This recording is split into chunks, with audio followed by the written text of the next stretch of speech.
Olá, eu sou Adriana Moreno, eu tenho doutorado e mestrado pela Escola Paulista de Medicina, sou especialista em saúde da mulher pela Abrafisme, COFITO, e tenho especialização em sexualidade humana pela Unifesp. Também sou autora do livro de fisioterapia em uroginecologia e tenho alguns artigos publicados.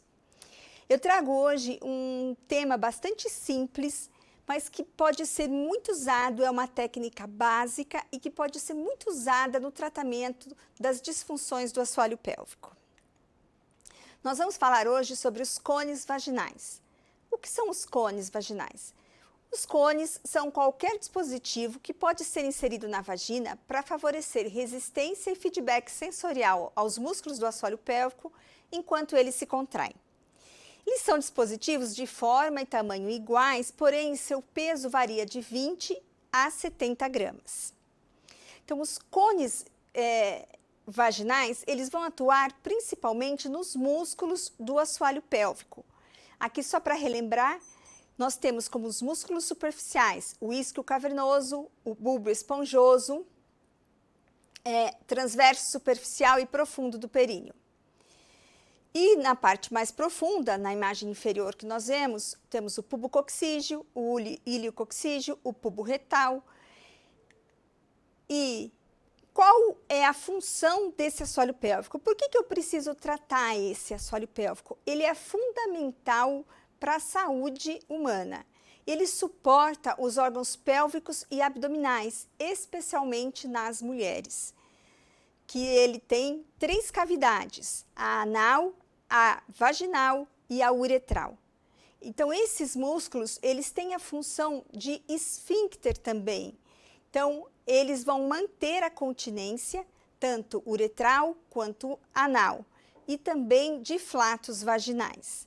Além disso, esses músculos eles vão interagir com os músculos da pelve, eles são sinérgicos dos músculos intrínsecos da pelve, mantendo a estabilização do tronco por meio do sacro e cóccix.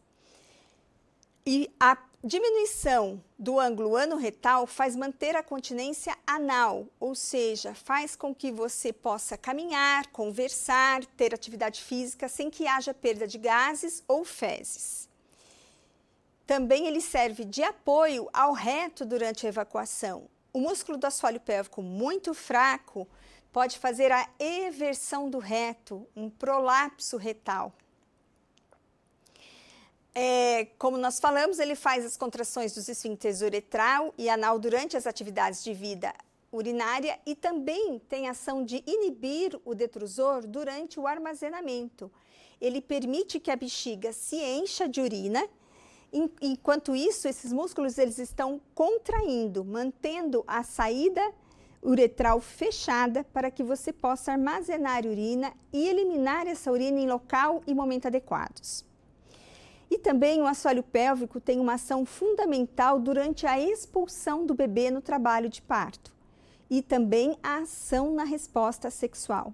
São esses músculos do assoalho pélvico, principalmente os superficiais, que nós vimos no slide anterior, que são os responsáveis pelo orgasmo vaginal. Agora, o que acontece quando esses músculos eles não estão trabalhando eficazmente? Eles estão fracos, estão ineficientes. Eu vou ter as disfunções, que seriam a incontinência urinária de esforço, a frequência, a urgência miccional, as distopias, que é a descida de bexiga, uretra, reto, e as disfunções sexuais. Você não consegue ter uma saúde sexual perfeita com orgasmos vaginais se você não tiver o músculo do assoalho pélvico ativo. Então, do que é composto esses músculos? Os músculos do assoalho pélvico, eles são músculos estriados, como toda a nossa musculatura esquelética. Porém, ele tem alguma particularidade. 70% de suas fibras são do tipo 1, ou seja, elas são feitos para manter os órgãos em suspensão em seus lugares. E também esse tônus constante favorece que eu converse aqui agora, por exemplo, e não haja escape de gases ou de urina. Então, essas fibras do tipo 1 são aquelas fibras de pequeno diâmetro, possuem alto conteúdo de mioglobulina, são chamadas fibras vermelhas, porém elas têm um abalo lento resistentes à fadiga, ou seja, elas demoram mais a fadigar. Suas unidades motoras são menores, porém têm um grande número de mitocôndrias e muitos capilares. Vou dar um exemplo de deficiência de músculo do tipo 1. Uma corredora, que ela fala assim, ela chega no consultório e diz assim, eu perco urina depois dos 5K. Ou seja, ela fadigou a musculatura tipo 1, porque essa musculatura conseguiu sustentar durante um bom tempo. Mas depois disso, ela perde a força. Da mesma forma que a mulher fala assim, eu perco urina só no final do dia. Eu posso fazer a mesma atividade de manhã e no final do dia. De manhã eu não perco, mas à noite, no final do dia, eu perco. Isso já é um indício de deficiência de fibras musculares do tipo 1, porque são fibras que demoram mais para fadigar e mostrar aonde estão suas alterações. Agora, os 30% restantes das fibras musculares do assoalho pélvico são do tipo 2. E essas fibras, elas estão dispostas preferencialmente ao redor dos esfíncteres, tanto uretral quanto anal. Por quê? São fibras de contração rápida, então elas vão agir nos aumentos de pressão intraabdominal, mantendo a continência. Eu não fiz aqui a subdivisão de fibras tipo 2A, 2B, 2C. Eu considerei aqui todas tipo 2, que vão fechar esses 30% das fibras musculares do assoalho pélvico.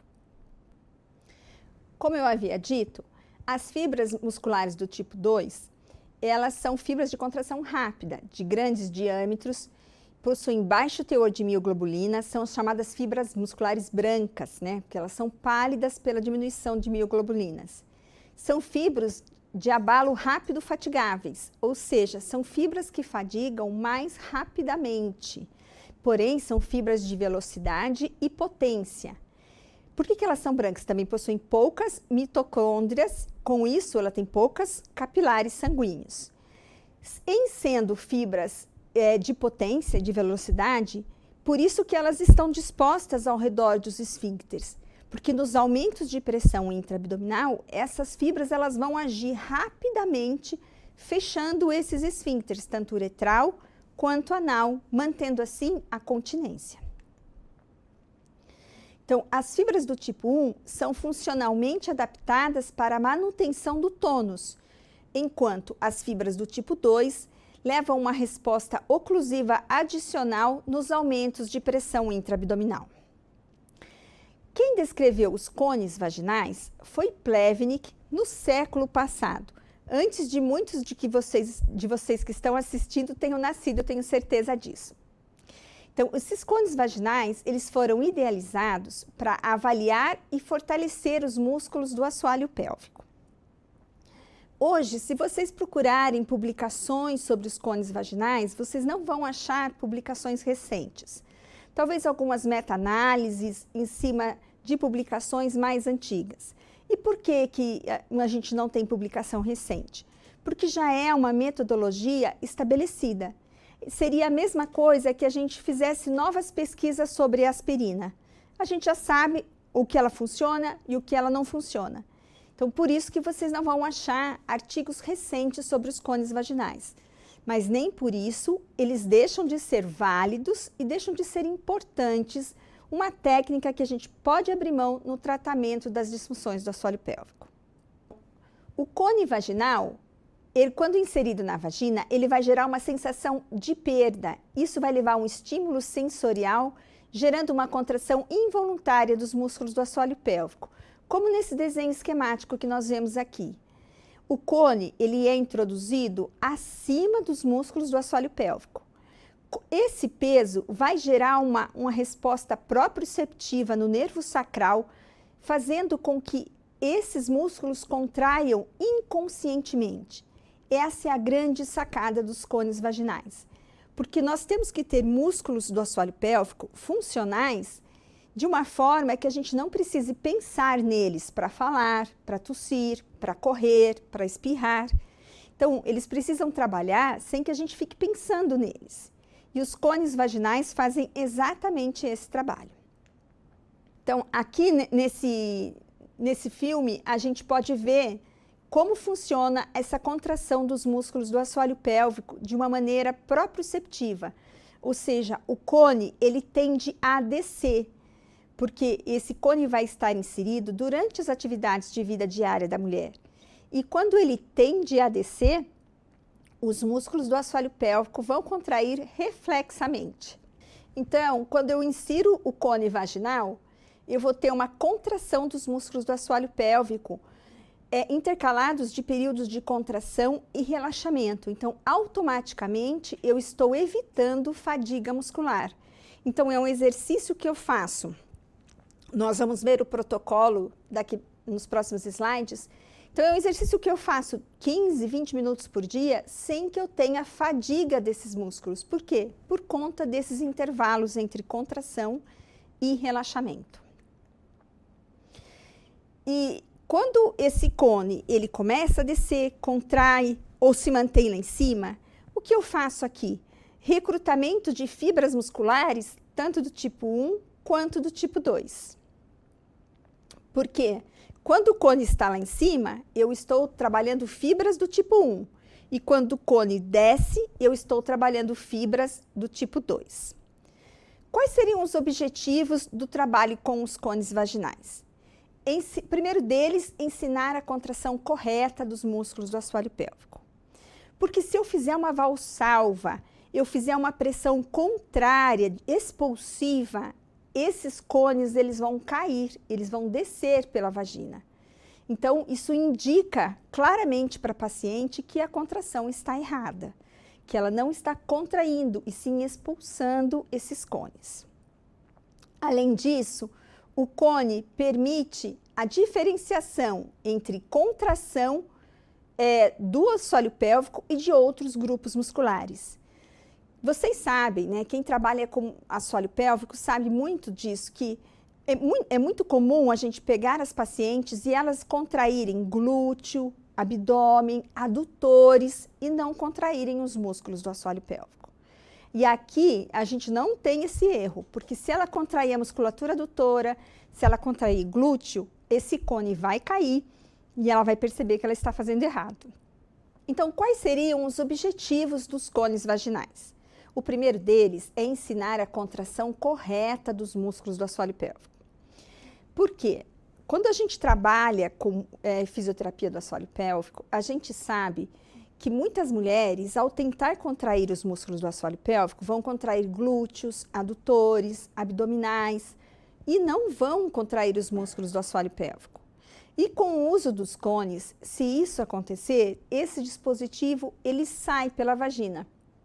Então, fica claro para a paciente que ela está fazendo a contração de uma maneira errada. Além disso, ele faz a diferença entre a contração dos músculos do assoalho pélvico de outros grupos musculares, exatamente por isso. Se ela contrair outros músculos que não sejam o assoalho pélvico, esse cone vai cair. E vai fazer a contração sinérgica do assoalho pélvico em situações de estresse, que é exatamente o que a gente quer, que esse músculo aprenda a contrair durante as nossas atividades de vida diária. O segundo objetivo criado por Plevnik seria testar a força muscular do assoalho pélvico. Isso daqui foi muito usado na década de 90, essa avaliação. Mas quando vocês verem as contraindicações dos cones vaginais, vocês vão entender por que essa avaliação não é mais utilizada. Isso está completamente em desuso, então esse segundo objetivo a gente desconsidera. O outro objetivo é o fortalecimento progressivo desses músculos do assoalho pélvico. Como é que eu vou progredindo nessa terapia? Eu vou aumentando o peso do cone ou eu aumento a atividade, a dificuldade da atividade que ela realiza com este peso, ou as duas coisas. Na verdade, a progressão é a seguinte: eu coloco peso, um determinado peso, e determino atividades simples, como ficar em pé, pequenas caminhadas. E aí eu evoluo, quando esse cone diminuir o número de vezes que cai, ou simplesmente não cair mais, eu aumento a dificuldade da atividade. Eu coloco essa mulher para subir escadas, levantar os braços, agachar, tossir, secar o cabelo, movimentação de braços e pernas ao mesmo tempo.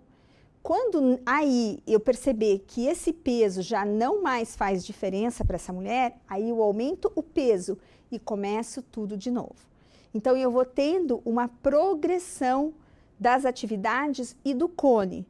E isso é muito interessante, porque as pacientes, elas se sentem estimuladas para continuar o tratamento. Elas ficam empolgadas de perceber, olha, agora eu já consigo fazer tal atividade. Às vezes elas chegam e falam, já troquei de cone, porque está muito fácil.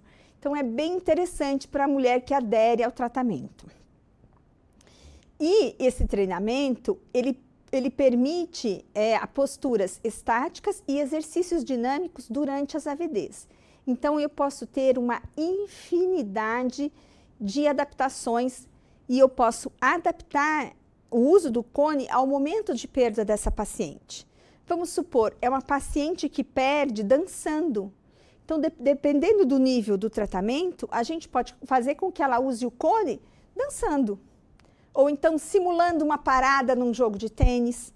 Então, eu vou adaptando o uso desse cone às necessidades de cada paciente.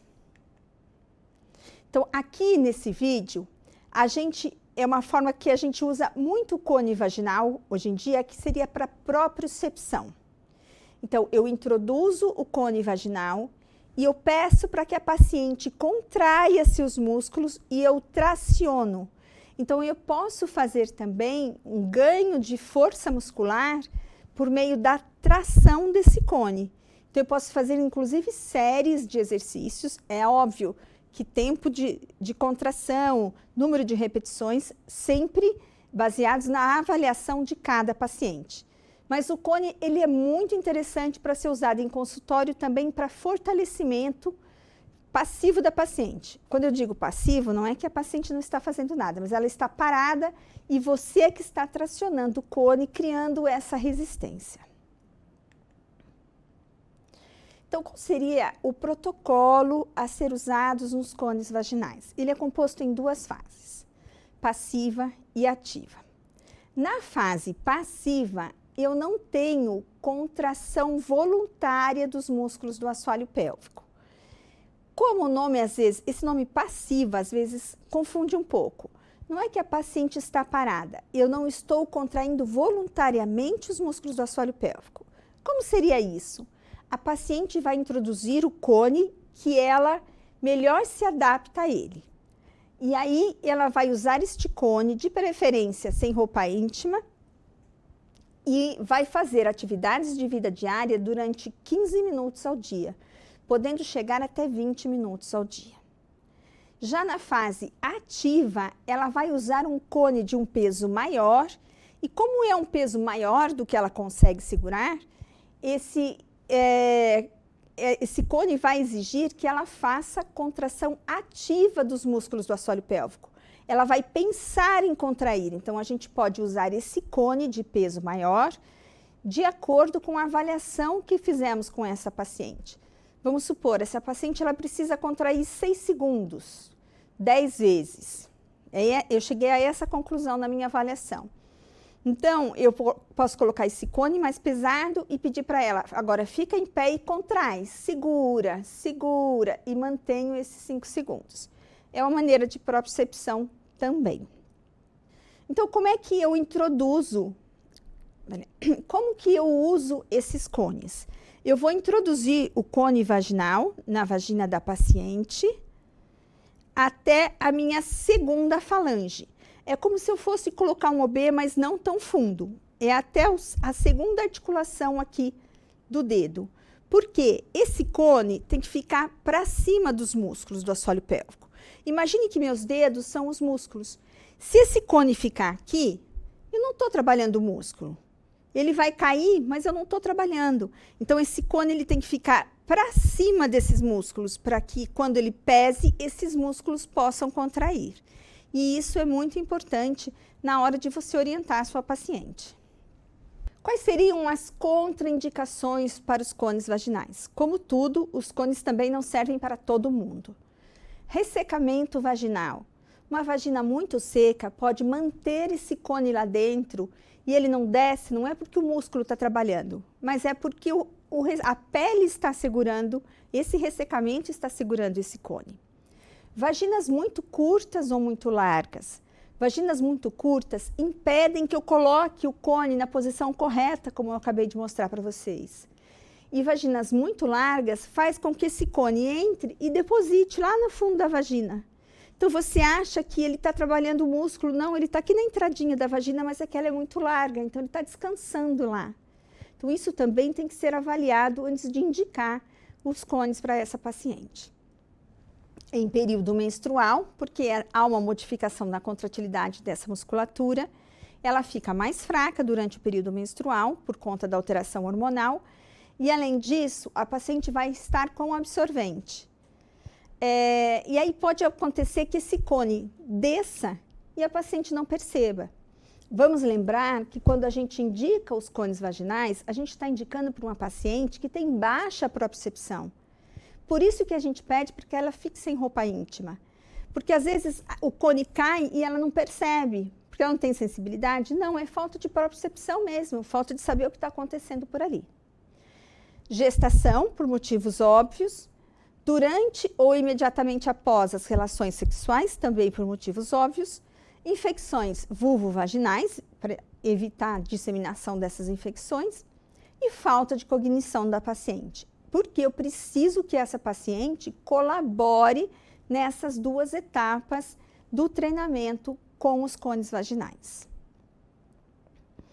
Quais são as patologias em que eu vou usar esses cones vaginais?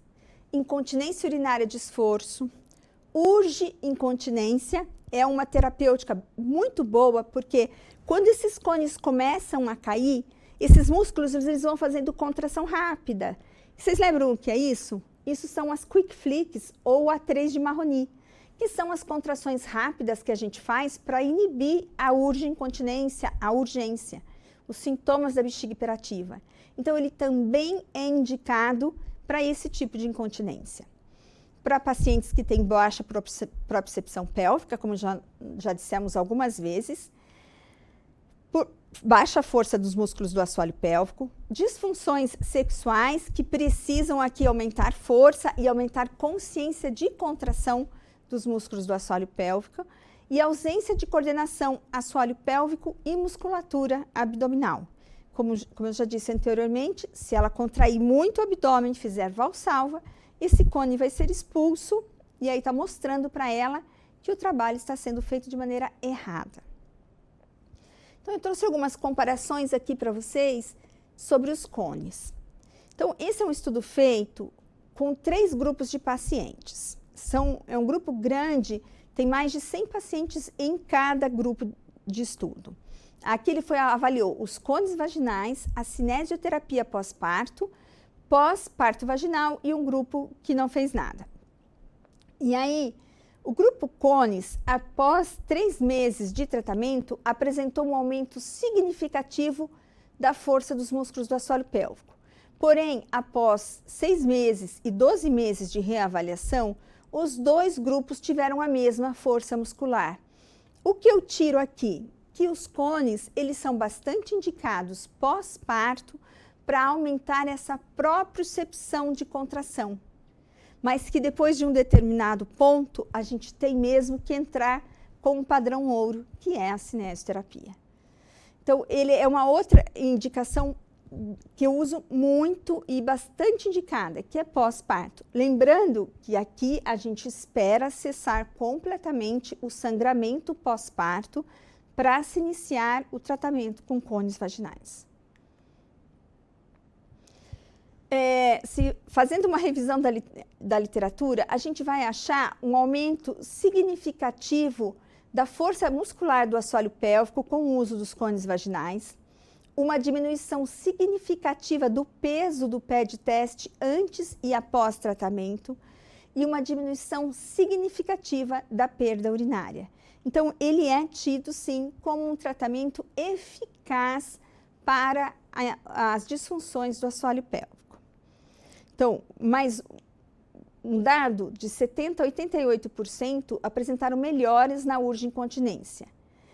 E de 70% a 78% cura e melhora da incontinência urinária de esforço. Então, vocês veem também que é um número alto de melhora na urgência, né? Na bexiga hiperativa.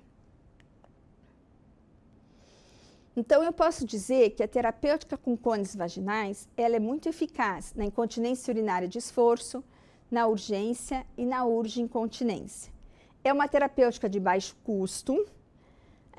O cone, ele tem o seu valor do kit. Eu sempre oriento para que a paciente compre o kit do cone, para que a gente comece do menor peso e vá evoluindo até a gente atingir todos os pesos do cone.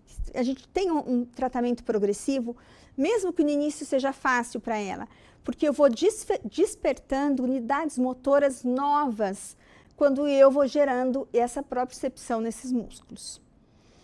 Possui efeitos colaterais mínimos, praticamente zero. Porém, os cones têm um probleminha, aderência. Você tem que saber para qual paciente você indica os cones vaginais. É sabido que a mulher brasileira não gosta de se tocar. Então, aqui no Brasil, não pega diafragma como anticoncepcional, o uso de pessários não é tão valorizado pela mulher brasileira como é na Europa, por exemplo. Então, a gente tem que ver se essa paciente que a gente indicou a compra dos cones vaginais é uma paciente que vai se tocar, que não tem problema do cone cair do chão, ela pegar, lavar e reintroduzir.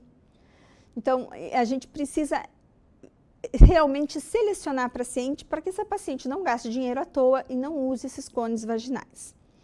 Uma outra coisa que impacta muito na aderência é a adaptação do uso dos cones vaginais.